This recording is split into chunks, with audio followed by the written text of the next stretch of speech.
Gail pleure son fils Austin, mort d'une overdose. Austin était jeune, brillant, étudiant, sportif et accro aux analgésiques que son médecin lui avait fournis. Il est rentré à la maison avec ses médicaments. Il n'avait pas de prescription. Je pense que dès qu'il y a goûté, il s'est immédiatement dit qu'il avait trouvé la réponse à ses douleurs. Si je pouvais revenir en arrière, je dirais à Austin qu'il n'y avait pas de honte à demander de l'aide. Malheureusement, l'addiction demeure encore stigmatisée. Mais l'addiction n'est pas un choix, c'est une maladie. Une maladie et une terrible crise sanitaire aux États-Unis. En 2018, les overdoses liées aux opiacés, légaux ou illégaux, ont fait plus de 70 000 morts. Des chiffres allant jusqu'à faire baisser l'espérance de vie dans le pays.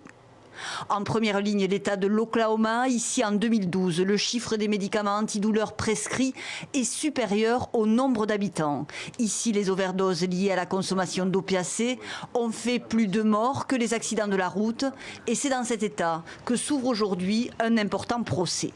Sur le banc des accusés, le laboratoire pharmaceutique Johnson & Johnson, accusé par les autorités locales d'avoir encouragé les médecins à prescrire à outrance le Duragestic, un antidouleur à base de fentanyl hautement addictif. La responsabilité de ces laboratoires est flagrante. Nous les accusons de n'avoir fait aucun effort pour informer clairement des dangers des médicaments qu'elles fournissaient. 3 laboratoires et leur stratégie marketing mise en cause, mais 2 d'entre eux échappent à ce procès après un accord financier. Teva paiera 85 millions de dollars à l'État de l'Oklahoma. Quant à Purdue Pharma, la note s'élève à 270 millions, mais l'affaire est loin d'être close. Plusieurs milliers de plaintes ont été déposées dans une trentaine d'autres États contre ces laboratoires pharmaceutiques.